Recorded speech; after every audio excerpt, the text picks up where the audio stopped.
Soffi di vento, respiri brevi e intensi ci uniscono. Pian piano versi dentro di me la tua dimora, come un buon vino che finisce tra la gioia del cliente e del barista. Distolgo il pensiero dalla realtà, fissando un punto fisso, finiamo il nostro amplesso. Fumo un sigaro, pronto, acceso, fumante.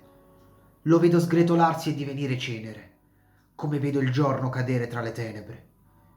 Chiudiamo gli occhi. Tra le braccia di Morfeo ci ripariamo. Un sottile ed esile lenzuolo che mi parea di seta ti copre dolcemente, lasciando immaginare parti del tuo corpo, rotondo e curvilineo come un vaso di creta con maniglie d'argento. Il tempo ci rincorre, ma noi siamo distanti, siamo gazzelle veloci, siamo leoni feroci e divoriamo il tempo perché ci apparteniamo. Siamo animali notturni, siamo farfalle immortali, siamo piccoli pesci, ma forti come squali. Nuotiamo anche al buio perché brilliamo in due. Siamo piccole formiche, forti come giganti senza paura del mondo. Siamo piccole formiche senza paura del mondo, perché il mondo siamo noi.